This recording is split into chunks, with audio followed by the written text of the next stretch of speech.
Hoy nos atienden sin cita previa el oncólogo Ovidio Fernández, la logopeda Carmen Corihuela y la podóloga Mariela Carrera.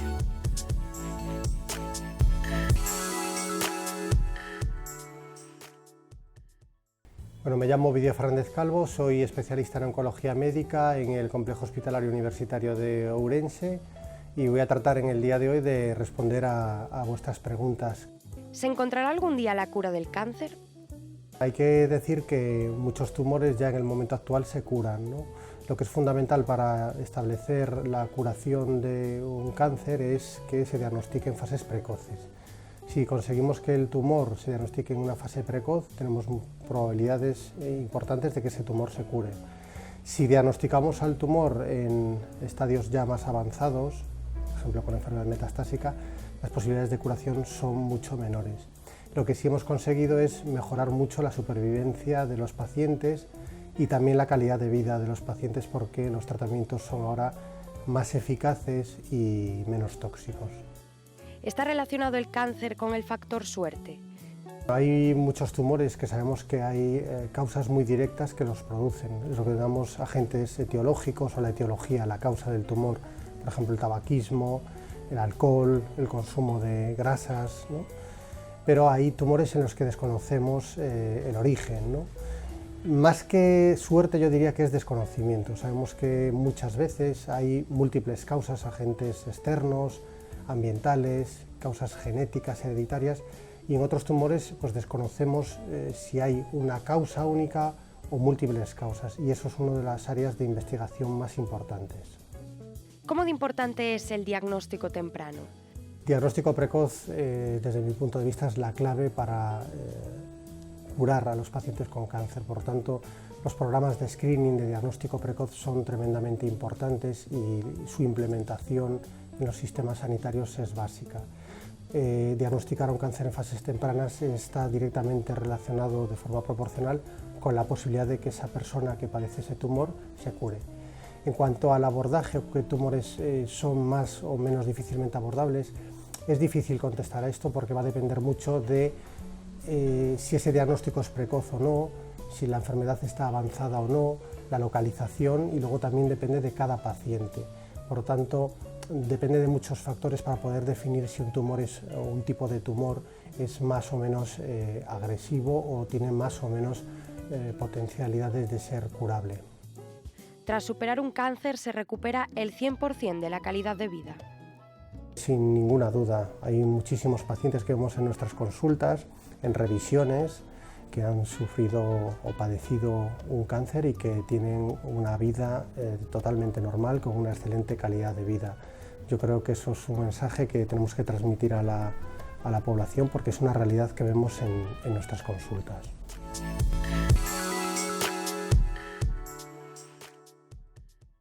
Mi nombre es Carmen Corihuela y soy logopeda en el Centro de Logopedia Vox desde hace más de 25 años. ¿Cómo saber si un niño tiene alguna dislexia o similares? Así como la dislexia es una de las dificultades que más se conocen o cuyo nombre más se conoce, es verdad que muchas veces se diagnostica muy tarde porque se asocia exclusivamente a las dificultades para leer y escribir. Eso de por sí ya es un signo clarísimo de que necesita una intervención. Cuando vemos que un niño tiene una inteligencia normal y una dificultad grave para leer y escribir que no se justifica por ninguna otra causa, pues por enfermedad o falta de escolarización, etc., tenemos que pensar siempre en una dislexia. De todas formas, hay muchos factores asociados, como son dificultades de memorización, dificultades para recordar nombres, sobre todo también para todo lo que son secuencias, les cuesta mucho aprender los días de la semana, los meses del año, la tabla de multiplicar es una cruz para ellos. Siempre tenemos que sospechar de una dislexia y, lógicamente, cuanto más pronto sea el diagnóstico, más posibilidades tenemos, porque la dislexia es algo que va a durar toda la vida, no se cura, pero que cuanto más pronto adquiramos las herramientas de lectoescritura, que son básicas y fundamentales para el resto de los aprendizajes, menos se va a notar en las otras áreas. ¿En qué consiste el trabajo de un logopeda? Que es una disciplina que abarca muchas especialidades. Estamos enmarcados dentro del sistema sanitario, pero también abarcamos muchos temas que competen más a la educación. Es decir, que un logopeda trabaja con problemas de voz, es decir, todo lo que son disfonías, dificultades para hablar. Trabajamos con el lenguaje, todo lo que son problemas de comunicación, pues autismos, trastornos del lenguaje, retrasos de habla. Trabajamos también con la deglución, es decir, hoy día se remiten muchos pacientes de los dentistas por la mala implantación dentaria debido a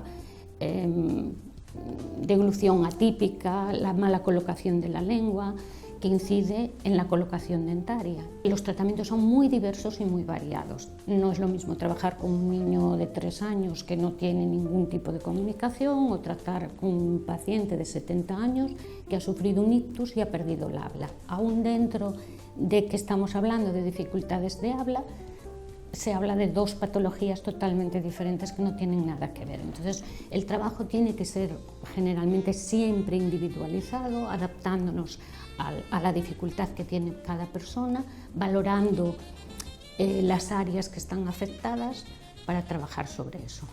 Pueden ser sesiones cortas de media hora, sesiones de 1 hora, dependiendo, ya digo, si es un niño o un adulto, si se cansa mucho o tiene capacidad de concentración, y luego pues se prolongan en el tiempo.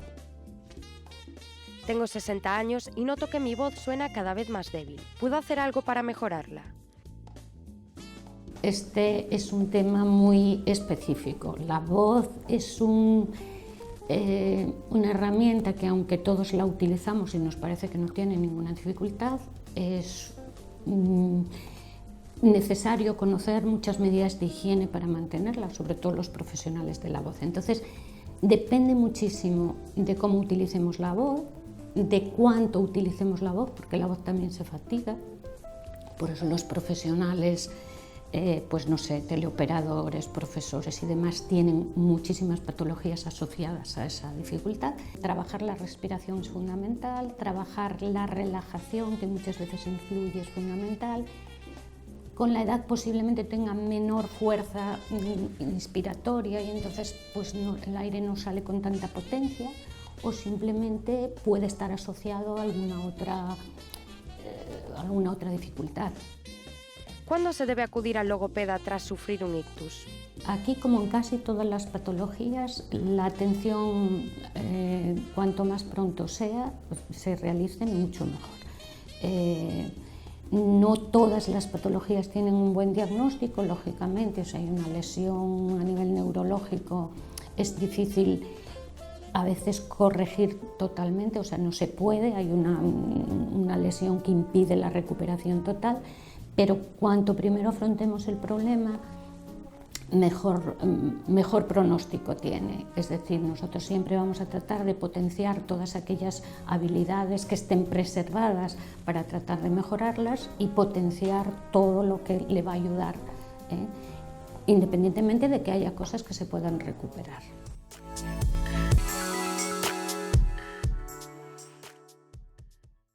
Hola, bos días, son Mariela Carrera Soto, podóloga do Centro de Especialidades Carrera. Levo traballando neste centro 15 anos.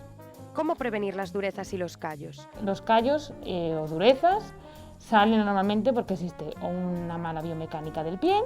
Entonces el remedio que habría que ponerle es hacerse un estudio personalizado de la pisada. No nos pasa a todos. La persona que le sale es porque tiene una patología de base. Si tú tienes una buena pisada o no existe ninguna deformidad en tus dedos, no tiene por qué haber ni durezas ni callos. ¿Qué pasa? Que con la edad aparecen los problemas tanto a nivel digital como a nivel plantar. Entonces va a aparecer siempre un problema de tanto de durezas como de ojos de gallo, vulgarmente llamados. El pie necesita su hidratación, necesita un calzado correcto. La calzadoterapia es algo muy importante, porque si una persona está bien calzada, con un ancho adecuado de zapato adecuado a su pie, va a tener menos posibilidad de tener durezas o callos en los dedos. ¿Prestamos suficiente atención al cuidado de nuestros pies? Sobre todo las uñas encarnadas. La uña encarnada es una patología muy dolorosa, la cual el paciente tiene que acudir porque es imposible de solucionarlo en su casa. Tiene una solución inmediata, que es quitándole el trozo de espícula que se le clava, o más, si el problema es mucho mayor, se le puede hacer una cirugía en esa uña. Y esa es la causa principal de patologías en consulta. Después las durezas, los callos, y los niños casi el problema principal que tienen son papilomas. Eso a nivel de consulta inmediata. Después, a raíz de esas consultas, salen ya los estudios de la pisada a poner las plantillas en los pies. Y luego pues siempre hay otras patologías que se cogen en verano, como son los hongos, como son las bacterias, pero más común en los niños son los papilomas y en los adultos uñas encarnadas, durezas y callos. En mi trayectoria como podóloga, que llevo 18 años ejerciendo, pues cada vez más. La gente cada vez se cuida más y cada vez presta más atención. Creo que deberíamos de cada vez prestar más atención porque creo que es muy básico, que el pie es nuestro soporte y debemos de cuidarlo porque otros no vamos a tener. ¿Por qué son más habituales los hongos y verrugas en verano? Son más comunes en verano porque andamos descalzos. La gente pues no lleva chanclas siempre que tiene que llevarlo, va a duchas que no son su casa, son públicas, y el virus del papiloma está siempre en esos sitios. Y los hongos igual. El verano es una época donde proliferan y donde hay más riesgo de contagio. La crema solar en el pie, por el dorso del pie, sí, a nivel plantar no hace falta. En el dorso sí, porque es una zona donde incide muchísimo el sol. Y sí, hay que usar un protector solar de máxima protección porque es una zona donde se puede quemar. ¿Cómo encontrar anomalías en la evolución de la forma de andar de un niño? Un niño de 2 años, ahí en ese momento nosotros seguimiento ninguno. Así que como digamos, le decimos a los padres que si ven que es muy torpe, que se cae mucho, pues sí que hay que controlar esas cosas. Ese niño, lo importante es que hubiera hecho un gateo correcto, porque el gateo es importantísimo como ciclo de la marcha primordial para que luego las cosas vayan mejor. Y ese niño va a tener un pie plano que está todavía adaptándose a ese cambio en todo su cuerpo. Entonces, si existe alguna deformidad en algún dedo, pues sí que hay que observarla para ver cómo evoluciona. Pero principalmente ese niño no tiene por qué tener ningún problema.